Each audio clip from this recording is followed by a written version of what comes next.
Welcome back to Sports Just right here on the Kaftan TV studios. Yes, I have two amazing gentlemen with me on the show today. By my right, I have the one and only Ogunriade Kayode, my very good friend. Good afternoon. Afternoon, dearest. Welcome to Sports Just. Thanks for having me. It's Thanks an for honor to being be here. I also have, he's a newbie, and he's none other than Idoko George. Good afternoon and welcome Good to afternoon, Sports Just. dearest. Thanks for having me. Thanks for being here. Yes, you are an Arsenal fan and you are a Barcelona fan. Any expectations from your teams? For the love of football, for the love of Barca, we are expecting the best this season. Okay. We just can't wait for the season to kickstart officially. I mean, we talked about the fact that you guys are offloading your senior men, as I would like to call them. Wouldn't that be a problem? No. Everybody has their time. Everybody has their time, and I believe this is the time for the old guys to go out and let the young guys come on board. And considering the fact that we also have a very young coach, Xavi, is also into building these young guys to see that they do greater than he did during his time of playing. And if you see, most of the players that left, virtually like 2 or 3 of them were his former teammates when he was a player. So we can't take that away from him. He has to do what he had to do, and considering the fact that we also have some financial issues, we also had to get the bag, because some of these signings came from some wonderful clubs that are ready to pay huge money for them. So it's just, and some have to stay. So yeah, sure. We just look forward to the best. All right. Well, when I hear that name Xavi, it just takes me back to the Barcelona of old, midfield maestros, Xavi and Iniesta. Barcelona of 2006 I don't think I've seen any midfield that can be as good as Xavi and Iniesta. Anyways, let's go on a quick break. When we come back, the show continues. Welcome back to Sports Days. Yes, we're talking about the midfield maestro of Xavi and Iniesta. Now, you guys signed Declan Rice. Yeah, Declan Rice. And he's causing a problem for my Chelsea, because Chelsea want to sign Moses Caicedo, and they're saying that if you could sign a player like Declan Rice for 106 million pounds, then Chelsea can pay 103 million for Moses Caicedo. But I want to hear your opinion about Declan Rice. The British talents are always more expensive when it comes to transfers. Okay. Between English clubs. Okay, just look at Jude Bellingham from Dortmund to Madrid. Madrid paid similar amount for Bellingham. Sure. So Brighton are actually holding out for an amount closer to that or more than that for Caicedo. I think Caicedo is younger than Declan Rice. Yeah, he's 21 years old. So they feel like, okay, if Arsenal could go higher than £100 million for Declan Rice, because what I'm actually hearing is that deal is worth up to like 120 million pounds for Declan Rice. So I think that's the main reason why Brighton is just holding out for that. And considering Chelsea is coming for him, they are the money spenders. What are you waiting for? I mean, we don't want to spend again. You guys too much. You've done a lot of offloading already. Right now, Chelsea don't even have like that money to spend. Yes, they spent and they are just trying to recover. That's why they made this. For those that have left and some that are still going to be leaving before the transfer window closes, don't you think they'll be able to get that kind of money? It's Chelsea. I'm not sure who is there that is going to leave. The billionaire club. I think is Ziyech gone? Ziyech. He failed his medicals. He failed his medicals at Al Nassr. So I don't think Chelsea has like players who are going to be generating those kind of funds anymore. Because talking about Ziyech, I mean, which club would get Ziyech for more than like 10, 15 million? They are on the Saudi league. Even Al Nassr, I think Al Nassr wanted him for £7 million. So. Wow. Anyway, speaking of Al Nassr, they want what's his name? Sadio Mane. And Bayern Munich are willing to let him go just after just one season. Well, let's talk a bit about the Women's World Cup before we talk club football. Yeah, Nigeria played out a goalless draw against Canada. And it was an amazing game. Chiamaka Nnadozie, the Nigerian goalkeeper, picked up the Woman of the Match award for saving a beautiful penalty. Well, was it good, or was it just there for Nigeria? Are you asking about the I want to know the goalkeeper or performance, okay, generally. No, the performance was, I will call that the masterclass performance. I give it to them for being in the World Cup. You know, the Nigerian team, the Nigerian women senior team have always been known to be one of the strong, let me say, contenders of the World Cup whenever they are there. Participants, rather. Participants. They are never contenders. I mean, we featured in almost. We featured in. They will always go we always go to the World Cup, but then they always about like 4 teams who are basically contenders. Maybe like USA, Germany. Always. I think England now in the picture now. Then Spain. Brazil. There's Australia too, and there's Brazil. Marta, this is her final World Cup. Yeah, so like we have like 6 teams now who are actually contenders. So you don't want to put Nigeria in it? No. I mean, there's so many controversies surrounding Nigerian. The Nigerian coach, the players. There were times they even come out. They came out to say that they will not be playing that game against Canada because of bonus rule and stuff. But eventually, you know, they've been able to put all those controversies behind them and still fight for their nation. I don't think yesterday's performance was bad, like you said. No, it's a performance. I watched the game from the first minute to the last minute, and I think I was chatting with you on WhatsApp about the formation the coach put in place, and I felt okay if you are going to be playing a 4-5-1 position formation with the lives of Ortega. The other lady, is it Anumanu and Oshuala in front. I believe if they had a better attack, they would have scored goals, because at the 85th to 98th minute, if you see the change when Odega was brought out and Kanu was introduced, the attack became more solid. But after, I think some minutes later, they had to remove Oshuala. That made Kanu look like the only person going forth and back. So, but a 4-5-1, somehow I blame, and somehow I just have to say, okay, he did his best. That is, the World Drum did his best, because the Canadian players were so fast. They had their pace, they had their speed, and they were also very good when it comes to dribbling. And they also were so good with taking their pull-outs. They had these tall players too that are very good with their heads. So, I just felt their next game they can do better. With their next I think Canada will definitely do better against Ireland, but Nigeria will be taking on Australia, who is a co-host. It's just going to be hard for us. That's going to be very, very tough. Like, I made a post there and I'm like, they did so well, but I'm tipping them to pick all 3 points against Ireland. And people are like, what of Australia? I don't know. If they can actually get a point against Australia, that's going to be a good result, because I think the Canadians are actually the Olympic champions. Yes, they are. And then for them not to beat Nigeria, that means I like the spirit. I was watching the video when they were going into the stadium.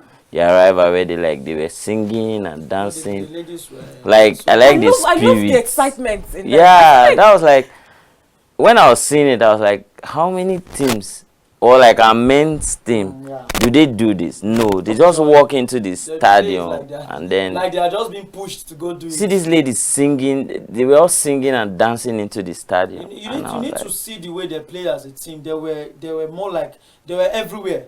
Immediately they lose the ball, you see virtually 9 of them back in the defense line. When they go forward, they go at the same time, and the game was just so neat for them. And you see the joy they also played with. Even the defenders, they were more like, we are here to either it's a do or die. It's either you do it. Even the penalty that was given, it was an error from Odega. She only tripped the Sinclair, that's the captain of the Canadian team, and from there we had to I personally was praying. I was like, God, please, when they played so well and losing one goal, a goal can be very devastating when it comes to a game like that. And even the coach at one point just sat down and was like, whatever will be, and thank God for the goalkeeper. Well, we still picked up a point. Although there's some standout players during the game, the likes of Alozie, Plumpert, and Chiamaka, the goalkeeper. Chiamaka Nnadozie. You want to talk about Alozie? For me, Alozie did well, but if I'm going to be giving the second best player for yesterday's game, I'll be giving a lady they call Abiodun. She was one that took the red card in the 93rd or 95th minute, if I can remember. that lady was more like I think according to the commentator, she was the youngest player in the team, but she was virtually everywhere. She was a defensive midfielder, but every ball that gets loose, you see Abiodun there. I was surprised that she didn't even get a card until the 95th minute where she got the direct red card. I was surprised because she was, you know, when someone is doing the dirty work and is still there, and it was wonderful. So for me, but we will not take away the praises from Anoze and Odega. Odega also did virtually, like she was virtually everywhere also, from the defense line to everything, and Oshola also tried. So every one of them, the kudos. Although there was no Rashidat Ajibade, she's one player that I was looking like really. The lady with the blue hair, right? Yeah, I wanted to ask of her, like, did she play or? Oh, I think she's part of the team. She was the one leading the team into the stadium. I was just it's your points now that make me remember that she wasn't even in the game, because I think I saw her on the lineup, but I don't know, maybe she was. I think maybe something happened, but I'm hoping she gets better and comes back against Australia. Also, Sam Kerr picked up an injury yesterday, and she could not feature for the Australian team, and she will definitely not be featuring against the Super Falcons on Thursday. We'll be missing Abiodun soon. Yes, we will, but I mean, Australia will miss Sam Kerr. Abiodun took over the team. Yes, and I'm just hoping, like, with the absence of Sam Kerr in that team, Nigeria can go all out and pick up all 3 points against Australia. I mean, if we pick up 3 points against Australia, it's done. In my opinion, we're good. That's a very, very tough one. But it depends on how many goals we score, because Australia can come back, play Ireland, beat them maybe 5-0, and that's it. Yeah. Australia are 3 points clear. I think they're on top of. Yeah, they are on top. And Nigeria and Canada are both on 1 point. Then Ireland, 0 points. Yes. Yeah, and earlier today, Spain took on. Was it Costa Rica? Yes, and they were on a rampage. It took them how many minutes to score all 3 goals, and boom, they are leading Group B on that encounter. But is there any team that might give Nigeria a scare, excluding the teams we are playing in the group stage? You just got Spain. Spain and the USA are here. So I think USA is the team to look out for. They are always the team to look out for. In the female division, let's not be mistaken. In the male division, nada. The division are already picking up now. The And division, they are trying to because most of their players are finding their way to Europe, so like they are basically trying to pick up themselves. But the female team. Okay, so hold that thought, guys. Let's go on another break. When we come back, the show continues. Welcome back to Sports Jets. Yes, Manchester United has completed the signing of Inter Milan's goalkeeper Andre Onana. You guys are not my United fans, but you're football lovers. Manchester United people seem to be very excited about this one. I don't know why. I don't know. Sorry, I have to disagree on that. I've seen many Manchester United fans are like, they don't agree for Onana. Moses was with me on this like earlier today, and he was like, considering the way the girl left, okay, that was not like that's what's making. Onana is actually very good playing from the back. But that guy is error prone when it comes to he holds on to the ball too much, and it's not. You're supposed to. I think Ederson does it like amazingly, effortlessly. Yes. Yeah, he does that. I think Manuel Neuer also does that. Neuer was the one who started, but then Bayern does not do like the playing from the back and all of this. But Neuer is actually a sweeper keeper when it comes to very stuff like that. So I don't think I'll pick Onana over De Gea. Me too.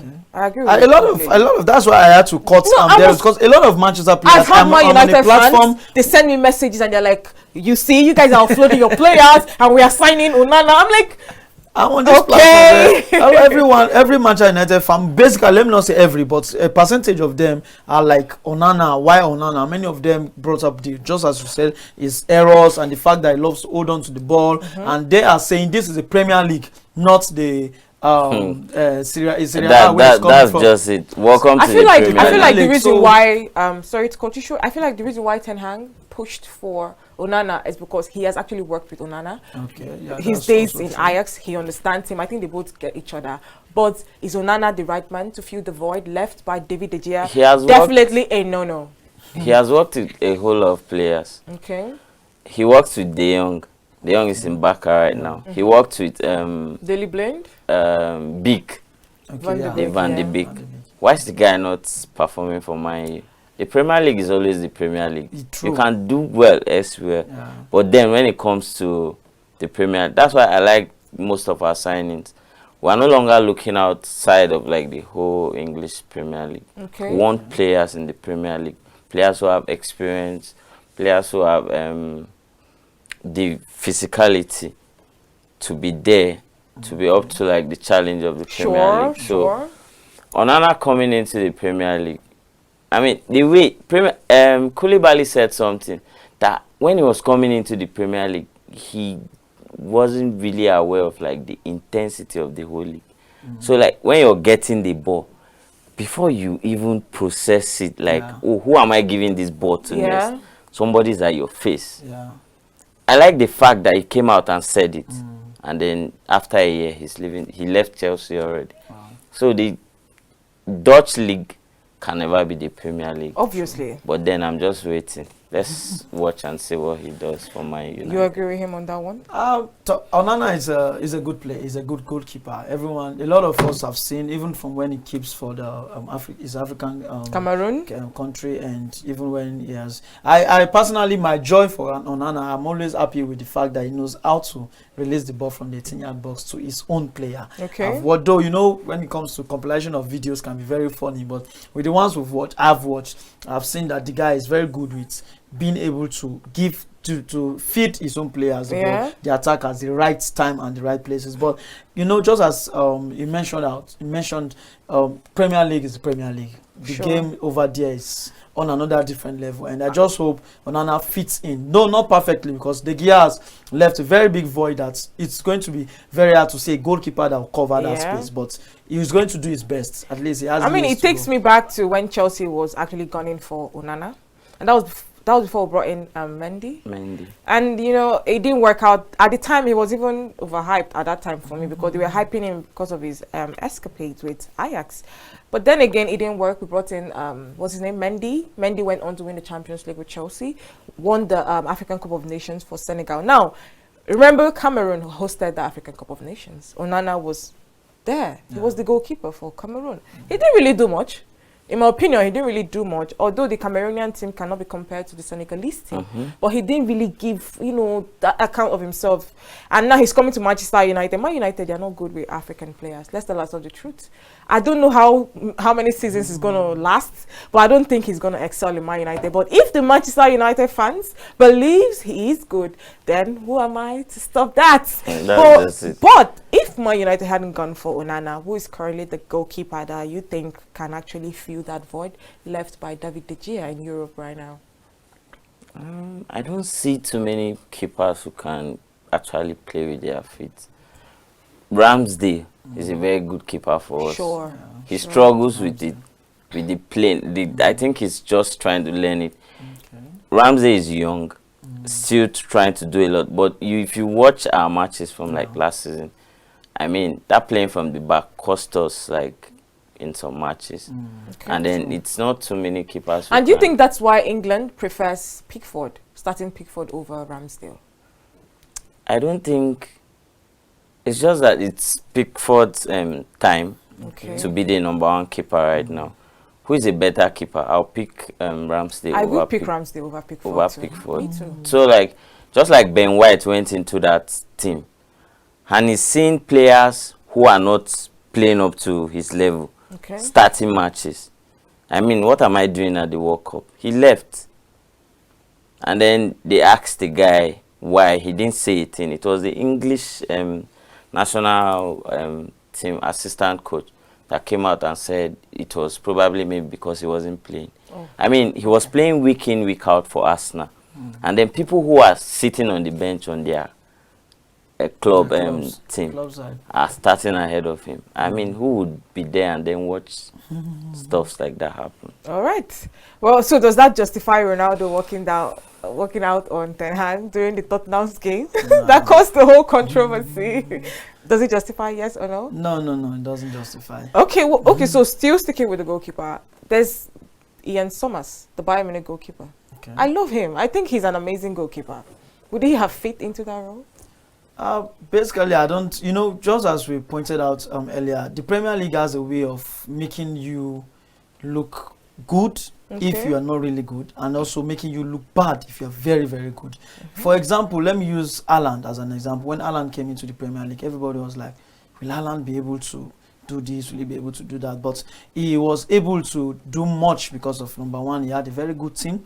He had a nice coach who, you know, there's something about a coach believing in you Sure. and making sure that this game you are playing in, you keep scoring. And I know there was a time Pep Guardiola came out to say, even when Alan is not scoring goals, he's happy.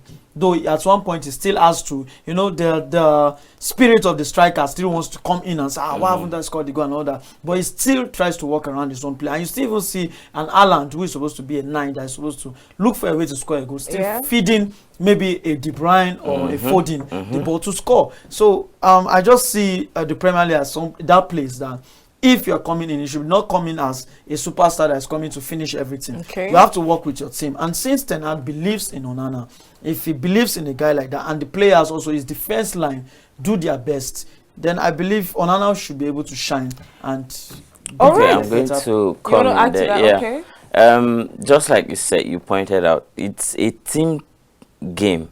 Yeah.